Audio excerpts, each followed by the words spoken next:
What's going on, YouTube? Welcome to iStuff Gaming, and today I'm going to be bringing you the character tips and tricks for the assassin Ravana. Now, before we get into the video, don't forget to like, comment, and subscribe. And if you'd like to watch me live on Twitch, I'll be leaving the link to my Twitch in the description below. I also have a brand new Discord, and if you would like an invite to that, I'll also be leaving that link as well. Now, the reason why I want to do a guide on Ravana and give any tips and tricks that I possibly could with this character is because this character is very, very powerful. He is a really strong character in the solo lane. He is still an amazing jungler. He has a healthy amount of sustain.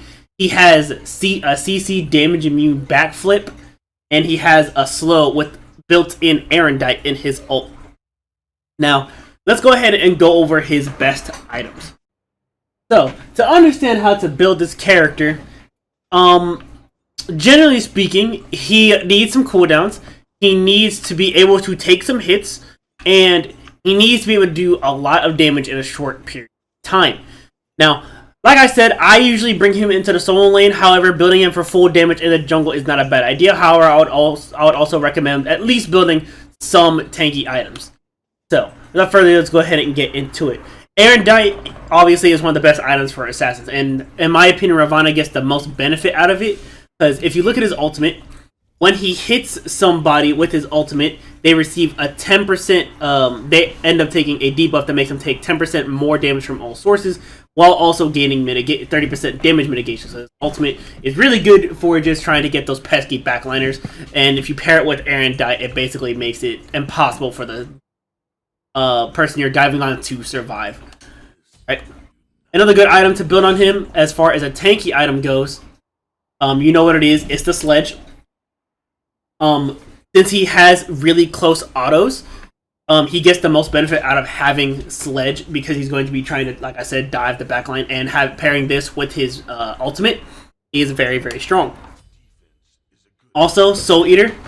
If you play him in the solo lane, Soul Eater will also stack with your third ability. What your third ability does, for every single enemy hit, you get a really big burst of healing. At max rank, you get 70 healing per enemy hit, up to 3 hits, up to 3 minions, including the enemy god.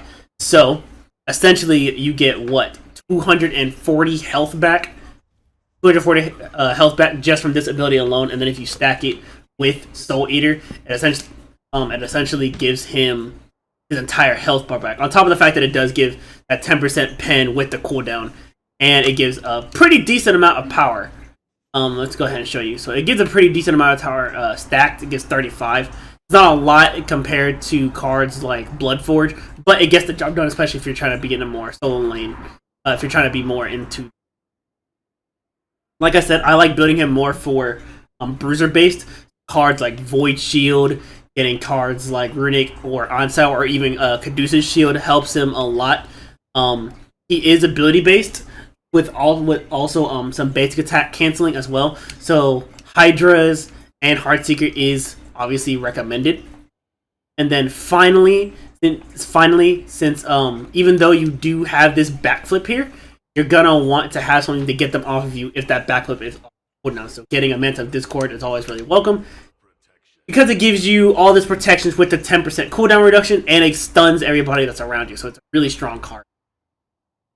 Finally, one last card that I would always recommend building on people who are kind of like bruiser-like assassins is Shifter Shield, especially on Ravana, because that extra 35 power goes a long way with the extra tankiness you get once you drop below 75% health. So getting this is really, really strong. Niche picks. Runeforge Hammer works really well because it makes them take more damage from you if they're under CC. And he does have 2 forms of CC in the form of his slow and his root, so he will get some benefit out of this. Plus, it does make him a little bit tankier, giving him some more health and giving. The last niche pick I would recommend, last 2 niche picks I would recommend: Berserkers or Glad Shield. Berserkers is a really, really strong card now, especially for auto attack gods, hunters included. Since it gives the 10% pen with the protections, a pretty decent amount of power and attack speed. Plus, it'll give you more power and attack speed if you drop below 40% health. You pair this with a card like Shifter Shield, you get a pretty decent amount of defenses and power just from this card alone. Glide Shield is also a good item recommendation because it does give him the cooldowns with the health and a little bit more physical protections. And since he's ability based, once they drop below half health, which they will if you see how hard this character hits, they'll take more damage from your abilities. It's not really going to be that great for him after the Glad Shield rework, but use this card while you can. So up next, we're going to be talking about Ravana's game plan. So this character has a lot of tools. First of all, he gets this slow, he has this root, and his second ability. The key to playing this character is knowing when to use these abilities, right? Generally speaking, what you can get away with is either starting with your first ability or your third ability, and then boxing them until they try to use their run move, and then when they try to use your run move, you hit them with either your root or your one. So in a case where you're trying to fight a Neath, a good thing to do is to walk up and start basic attacking, and then hit her with your one, right? Hit her with your one, and then when she panics trying to either hit you with her heal or hit you with her root, you can use your backflip to close the distance and then finish her off with your 3. Now, in most cases, with a build like the one I have on the left here, you're going to be nuking them by the time you hit your combo. Another generic combo would be something like this. So you would hit them with that, and then you would, most people would do is then hit them with the ult to confirm the kill. I highly do not recommend this. I don't know how to exactly say that. I do not recommend that at all. Here's the reason why. Because this ult is an engaging ultimate. As you can see, even though it does a hefty amount of damage at 500 max rank, and you get the damage increase, you get a damage increase, and you get damage mitigations for after you land. So it's a perfect tool to engage and not have to worry about instantly dying because you have all that damage mitigations that last for 5 seconds, plus the health shield that you gain from your passive, which we'll go over in a moment. So a good way to engage in situations is to ult in, basic, root, basic, hit them with your one, and then just basic attack them to death. That's basically what you're going to be doing most of the time. However, yes, I understand you can use your ultimate to confirm a kill. However, I would always recommend using it as an engage tool rather than a kill confirm, especially since he has so many ways to get away for free.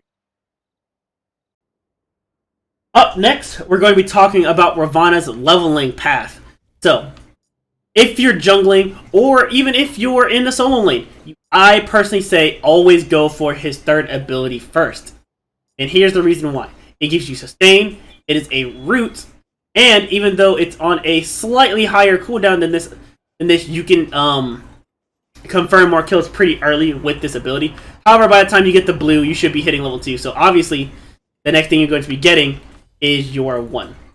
Your 1 has the slow, and your 3 has the root, and most people are not going to be able to get away from this. And plus, you can eat through bees and Aegis when you're trying to start jumping mid. Up next, you're going to be getting your second ability, and then once you start leveling, I would recommend to level your 1 over your 3 if you're the jungle, but if you're the solo laner, level your 3 instead of your 1. And the reason being is because as a jungler, you want to kill as fast as possible, and your first ability hits the hardest out of your entire kit. Your 3 does hit hard, but that's mostly just for the sustain. So if you're looking to kill, get your 1. If you're looking for more sustain, get your 3. So, with some characters, as I've mentioned in previous videos before, you don't want to level your ultimate over your abilities. However, in this case, I would recommend leveling your ultimate as you go. So when you hit level 9, level 13, so on and so forth, you level this just for the damage mitigations and how much damage this ultimate can do for an engagement. So I would recommend leveling. And then obviously, as you're leveling, you're going to be getting your 3 or your 2 maxed out before your 3 or your 1 maxed out before you max out your second ability. Even though, yes, it does reduce the cooldown. However, if you're smart with it, you should rarely ever really need to. The last thing we're going to talk about are the tips with Ravana. I'm going to change it up a little bit. I'm pretty sure most of y'all can read. I'm pretty sure y'all can understand how a character's abilities work. So I'm just going to give some tips, some general tips about how to use each god's abilities to their utmost fullest. And we're going to be starting with this character here. So a lot of the tips had to be revolved around the overhead kick. For one, do not use this ability for damage. First of all, it's his weakest hitting move, right?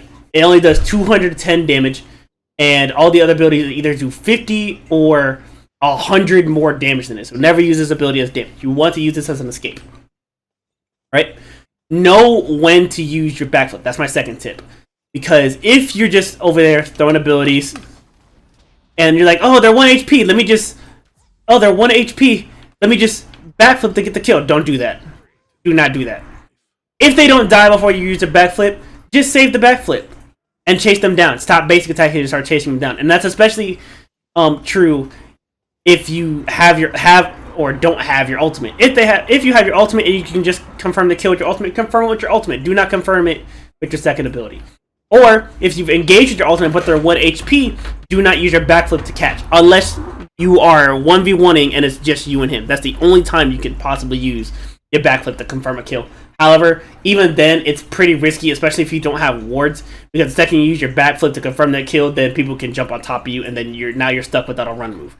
So, knowing when to use this ability is extremely important. Another thing is, don't be afraid to engage with your 1 instead of your 3. Like I said, in cases like a character like Neith, who can just backflip right out anyway, now you have no way to catch up or close the difference if you don't, or close the distance if you don't have your ultimate. So don't be afraid to just walk up and use your 1 and wait for the backflip to get your root to catch up and close the distance again. Some characters you can get away with just throwing the root first. For instance, if there's a Ra, so you do want to make sure they stay stationary as much as possible. So you would engage with this instead. So another tip I would have for you: no matchups with the enemy god. At least have an idea of how the enemy god works. That way you're not throwing your abilities willy-nilly, just trying to kill, and then now you don't have the thing you need to actually deal with the character. I.e., if Nietzsche uses a backflip, if Thor still has stun, if Guan Yu has ultimate, things along those lines. Knowing how the other character works is key to playing this character to his fullest. And that about covers it for this video. If you like the video, don't forget to like, comment, and subscribe. Don't forget to check out my Twitch, and don't forget to see if you could join my Discord. If you have any other questions, comments, or concerns, don't forget to leave it in the comment section, and I will catch y'all next time.